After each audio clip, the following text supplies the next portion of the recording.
የእህቷ ባልም እንደዚሁ ራሱን አጥፍቶ እንትን እንዳለ ህይወቱ እንዳለፈ ከዛ ህይወት ይቀጥላል።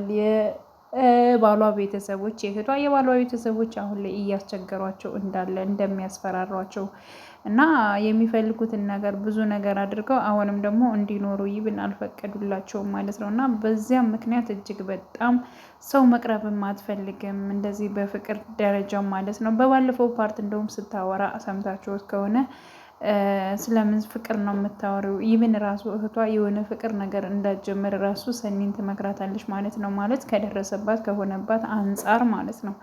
እና ከዛዚያ አንጻር ጀምሮ ያው እየነገረቻት ትገኛለች። እሷ ደግሞ ለእህቷ ብላ ሁሉን ነገሮች የሚሆንባትን ወይንም ደግሞ የሚደረግባትን የሚያስፈራሯትን እየደወሉ እንትን የሚሏትን ነገር ለማንም እየተናገረች አይደለም። ምክንያቱም እህቷ እንድትጨነቅ ወይንም ደግሞ እንድታስብ በሰው ሀገር ስለማትፈልግ ማለት ነው። ስለዚህ ሰኒ ያው በዝምታ እያሳለፈች ነው ማለት ነው። በፊትም እህቷ ከባሏ ጋር በነበረችበት ሰዓት ሰኒም ከነሱ ቤተሰቦች ጋር አብራ በነበረ ሰዓት ብዙ ነገሮችን ብዙ ስቃዮችን አሳልፋለች። ለማን ብላ? ለእህቷ ብላ ማለት ነው። ምክንያቱም ያሳደገቻት ያለ ቤተሰብ ሁሉን ነገር ያሳደገቻት እህቷ ደግሞ ከትዳሯ የሆነ ነገር እንዳይሆን በማለት እንግዲህ ብዙ ነገሮችን ችላ አልፋ ከዚህ ድረስ ደርሳለች። አሁንም ስለ እሷ ታስባለች ማለት ነው። እና እህቷንም እሷንም ሊተዋቸው አልቻሉም። እና ያ ነገር እጅግ በጣም እያሳሰባት ወይንም ደግሞ እያስጨነቃት ትገኛለች። እና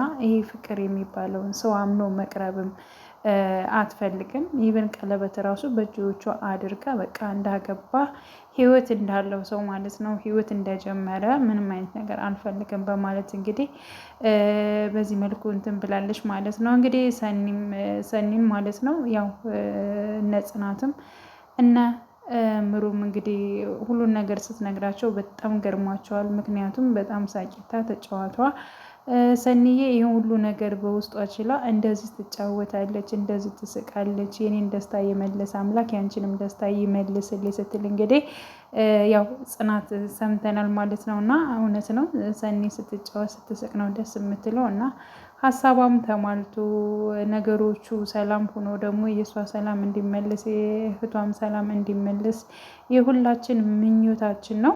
እንግዲህ ሌላው ደግሞ ምሩዬ ነች።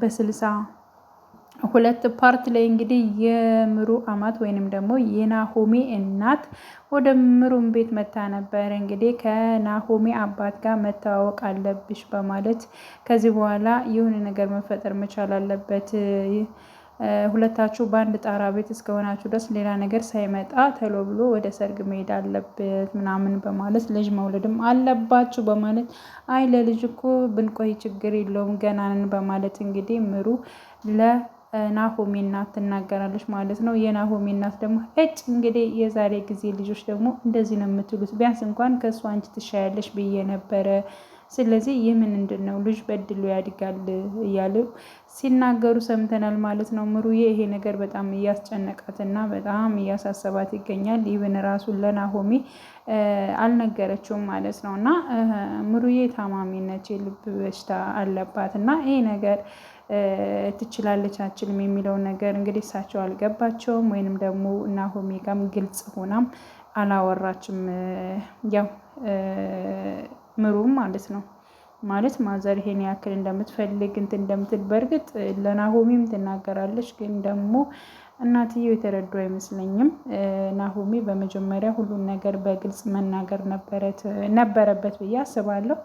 እና ውድ ቤተሰቦቼ የዛሬው የጽናት ተከታታይ ድራማ ይሄንን ይመስል ነበር። በተረፈ ያው ሰኒን ከድብርት ለማውጣት በጣም ብዙ ነገር እያደረጉ አብረው ናቸው ከነ ኪራ ቤት ደስ የሚል ጊዜ እያሳለፉ ይገኛሉ ማለት ነው። ያለፈውን ነገሮች እያነሱ እየተጨዋወቱ ምናምን ነገር ነው ያለፉት። እንግዲህ ቀጣይ ፓርት ምን ይሆናል? የነ ኪራ ቤተሰቦች ይመጣሉ። እንዲሁም ደግሞ እንደዚህ የሚያስጨንቃት የምሩ ነገር ደግሞ እሱም ሊፈታ ይችላል። ሲቀጥል ደግሞ የሰኒ ነገር እንደዚህ ያስጨነቃት ነገር ደግሞ እሱ ነገር መፈታት መቻል አለባት። እህቷም ሳትመጣ አትቀርም። ከእህቷም ጋር ደግሞ በደስታ እንዲኖሩ ምኞታችን ነው። እና ውድ ቤተሰቦቼ የዛሬው ቪዲዮ ይህንን ይመስላል። በሌላ ቪዲዮ እስከምንገናኝ ድረስ ሰላም ሁኑልኝ። ለቤት አዲስ የሆናችሁ የደወል ምልክቱን በመጫን ቤተሰብ ይሁኑ። ነባር ቤተሰቦችም አበረታቱኝ፣ ላይክ አድርጉ ለማለት እወዳለሁ። ሰላም ሁኑልኝ። እወዳችኋለሁ ሁላችሁንም።